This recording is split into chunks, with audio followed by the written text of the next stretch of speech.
Physical hydraulic modeling is a design technique used by engineers to optimize the structure design, to ensure the safe operation of the structure, and to facilitate the decision-making process.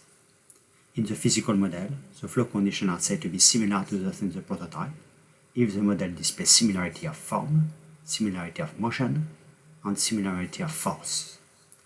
The Pi-Buckingham theorem implies that two dimensionless numbers are most relevant in hydraulic models using the same fluids in physical model and prototype, that is the Reynolds and Freud number. In fully enclosed flow, such as pipe flow, viscosity effects on the solid boundaries are important. Hence, a Reynolds number scaling is used, with the Reynolds number being the same in the model and in the prototype. In flow, with a free surface, gravity effects are always important and a Freud number modeling is applied, where the subscript M refers to model and P to prototype.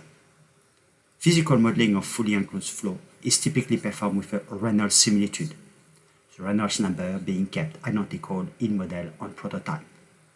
And when the same fluids are used in model and prototype, for example air and water, the Reynolds similarity implies that the velocity scaling ratio is inversely proportional to the geometric scaling ratio.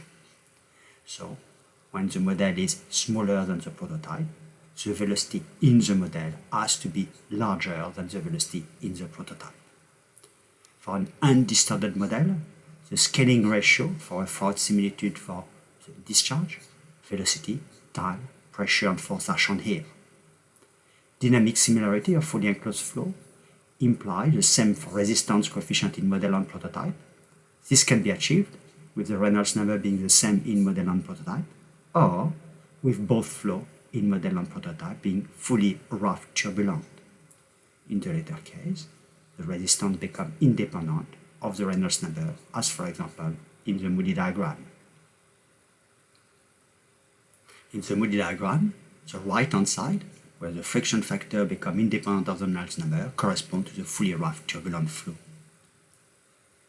If the full-scale flow is turbulent, it is extremely important to ensure that the model flow is also turbulent. Laminar and turbulent flow exhibit very different basic differences. In most cases, turbulent flow should not be scaled with laminar flow models.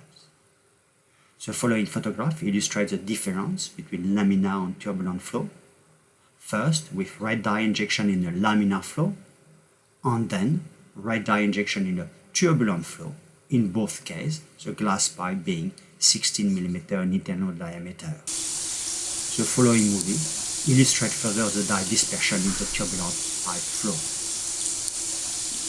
The following photograph illustrates some example of Reynolds scaling. First, a photograph of pipe flow apparatus to measure pressure losses in circular and square pipe at the University of Queensland. The second photograph presents a wind tunnel apparatus to measure the drag force and lift force on the square cylinder, flow from the left to the right. The test section is 0.7 meter by 0.7 meter. On the square cylinder side is 45 mm. The movie then shows the same wind tunnel operation with some smoke injection or flow visualization around the square cylinder with the wind speed of 15 meters per second.